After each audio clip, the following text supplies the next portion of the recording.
Salut à tous et bienvenue dans cette vidéo. Cette vidéo c'est une vidéo un peu particulière parce que juste après je vais vous mettre une vidéo qu'on a mis en ligne sur le métaverse. Je dis pour ceux qui ne le sauraient peut-être pas, le métaverse c'est quoi? C'est une bibliothèque de vidéos qu'on essaye de mettre en place pour vous permettre d'avoir un panel technique plus large, pour que vous puissiez comprendre certaines techniques et certains concepts, pour vous permettre au final de progresser plus vite dans le Jiu-Jitsu. Sur ce, je vous laisse avec une des vidéos de passage que j'ai déjà mis en ligne et qui traite du Nikkei. Et c'est exactement ces concepts et ces détails que j'ai utilisés lors de mon premier combat à Abu Dhabi. Dans cette vidéo, on va voir une première option pour attaquer le passage à partir de la position du head quarter. Donc la position du head quarter, c'est quoi? C'est quand je me retrouve avec une des deux jambes de mon adversaire entre mes jambes. Et dans ce cas particulier, je vais aller du côté opposé de la jambe qui est à l'intérieur des jambes de mon adversaire. Qu'est-ce que ça veut dire? Ça veut dire que ici je me retrouve avec ma jambe droite à l'intérieur des deux jambes de mon adversaire et je vais me décaler tout simplement à gauche. Ici, comment je vais établir ma position? Ça va être ma position de passage. Comment je vais établir ma position? Je vais avoir d'un côté, à la jambe qui est à l'intérieur des jambes de mon adversaire, le genou qui regarde le nœud de la ceinture de mon adversaire et je vais être assis sur mon talon. Pourquoi? Je veux passer la garde de mon adversaire, mais avant même de vouloir passer une garde, il faut ne pas être soumis et il ne faut pas être renversé. Donc pour ne pas être renversé, il faut avoir une base qui est stable et qui est solide. Donc je m'assois sur mon propre talon, j'ai pas mon pied au sol, mais j'ai la pointe du pied qui est au sol, mais le talon relevé. Donc je vais m'asseoir comme ça sur mon talon. Je suis assis sur mon talon, genou qui regarde le nœud de la ceinture de mon adversaire. Pourquoi? Parce que ici je peux mettre de la pression sur les hanches de mon adversaire et je peux forcer mon adversaire à garder les hanches au sol. Alors que si mon genou regarde vers l'extérieur, mon adversaire peut tout simplement pousser ma jambe et commencer à sortir les hanches et recomposer sa garde. Donc le genou qui regarde le nœud de la ceinture. Et ici je ne vais pas avoir le deuxième genou au sol, mais je vais avoir mon pied au sol pour pouvoir m'équilibrer si jamais mon adversaire essaie de me déséquilibrer, mais aussi pour pouvoir pousser le tatami et mettre de la pression ici sur les hanches de mon adversaire, toujours pour essayer d'avoir un contrôle au niveau de ses hanches. Qu'est-ce que mes mains vont faire? Ici, je vais avoir une main qui va être ici au niveau de ses hanches, et de l'autre côté, je vais essayer d'avoir ce contrôle au niveau du lapel. Donc j'ai un contrôle des hanches, je ne suis pas encore passé. J'ai un contrôle des hanches et je commence à travailler pour avoir le contrôle du tronc de mon adversaire. Dans cette position-là, une fois que j'ai établi ma position du head quarter, je vais devoir être attentif à une chose et une chose en particulier, c'est la position de la jambe de mon adversaire, la jambe que je ne contrôle pas.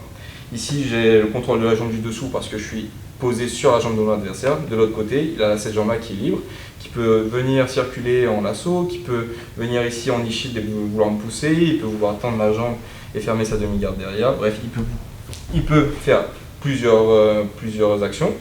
Et c'est en fonction des actions qu'il va faire qu'on va avoir une réaction et qu'on va connecter le passage. Donc une des réactions que mon adversaire peut avoir dans cette situation-là, j'arrive dans la position du head quarter et ici mon adversaire vient fermer la demi-garde.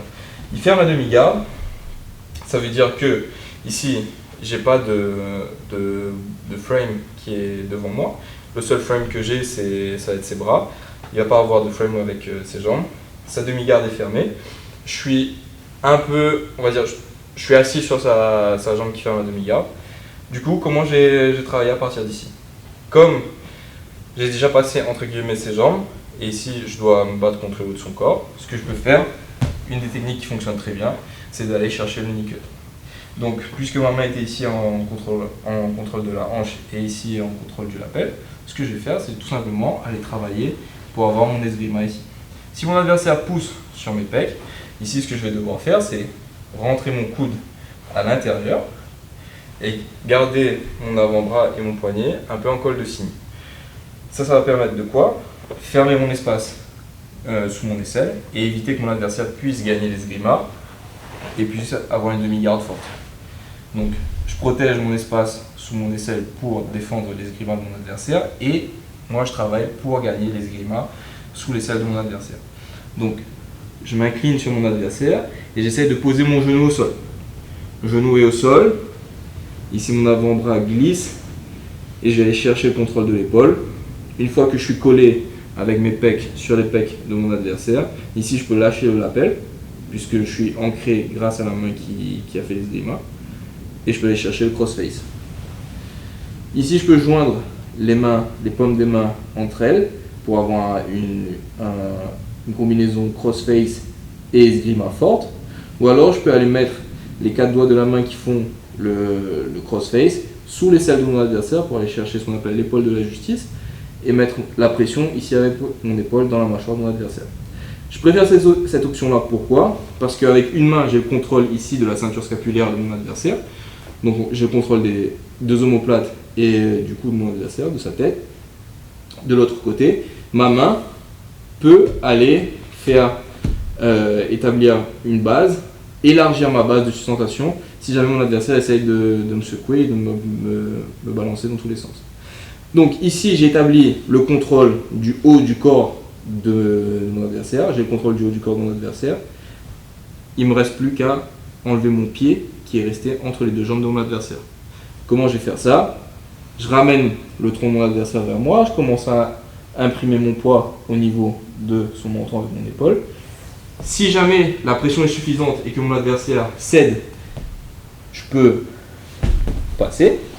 Si jamais mon adversaire tient le coup et que la pression n'est pas suffisante pour que mon adversaire ouvre sa demi-garde, ici je viens travailler avec ma jambe libre pour pousser dans ses jambes et dégager mon pied de la garde de mon adversaire. Ici, j'ai passé mes deux jambes au-dessus de la ligne de la ceinture de mon adversaire. J'ai mes 3 points de passage. Il ne me reste plus qu'à stabiliser et à continuer de progresser dans les différentes positions, que ce soit la montée ou le genou et estomac. Donc encore une fois, je me suis retrouvé dans la situation où j'avais une des deux jambes de mon adversaire entre les miennes. Je me suis décalé sur le côté. Ici, j'ai une base forte. Une base forte, ça ne veut pas dire que j'arrive à faire le maximum de force possible dans cette position-là et que c'est une position statique. Une base forte, c'est comment être le plus stable possible tout en restant dynamique. Si mon adversaire essaie de bouger, je ne vais pas essayer de rester ici, mais je vais l'accompagner dans ces différents mouvements pour pouvoir être le plus proche de lui, le plus collé à lui. Une fois que je suis ici, genou vers la ceinture, je suis assis sur mon propre talon, ma jambe et mon pied est au sol pour pouvoir établir mon équilibre. J'ai fait mes saisies, mon adversaire va fermer la demi-garde, c'est le signal vert pour moi, ça veut dire que je peux enclencher mon knee-cut. Je mets ma main en col de cygne, je commence à m'incliner vers l'avant, genou au sol, poitrine contre poitrine. Ici, je peux lâcher le lapel. Je viens gagner mon crossface avec l'épaule de la justice. Base avec ma main. Je peux commencer à mettre la pression au niveau du menton. Si mon adversaire lâche, c'est parfait. Sinon, je garde la pression et je viens m'aider de mon autre pied pour libérer ma jambe.